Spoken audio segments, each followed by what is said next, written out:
വിശുദ്ധ ഖുർആനിലെ 89 സ്ഥലങ്ങളിലുള്ള വിശ്വാസികളോടുള്ള അഭിസംബോധനയിൽ രണ്ടാമത്തേത് സൂറത്തുൽ ബഖറ 153 ആയത്താണ്. യാ അയ്യുഹല്ലദീന ആമനു ഇസ്തഈനു ബിസ്സബ്രി വസ്സലാ ഇന്നല്ലാഹ മഅസ് സ്വാബിരീൻ. സത്യവിശ്വാസികളെ വിളിച്ചുകൊണ്ട് അള്ളാഹു പറയുന്നത്, നിങ്ങൾക്ക് പ്രയാസങ്ങളും വിഷമങ്ങളും വരുമ്പോൾ നിങ്ങൾ അള്ളാഹുവിനോട് സഹായം തേടേണ്ടത് ക്ഷമ അവലംബിച്ചുകൊണ്ടും നമസ്കരിച്ചുകൊണ്ടുമാണ്.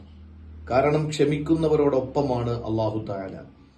ഇവിടെ ക്ഷമ അവലംബിക്കണം എന്ന് പറയുമ്പോൾ പ്രിയപ്പെട്ടവരുടെ മരണമോ അല്ലെങ്കിൽ നമുക്കുണ്ടാകുന്ന സാമ്പത്തികമായ പ്രയാസങ്ങളോ നാം അനുഭവിക്കുന്ന ശാരീരികമായ ദുർബലതകളോ മാത്രമല്ല, അള്ളാഹുവിന്റെ കൽപ്പനകളെ അനുസരിക്കാനുള്ള മനസ്സിന്റെ അല്ലെങ്കിൽ ഹൃദയത്തിന്റെ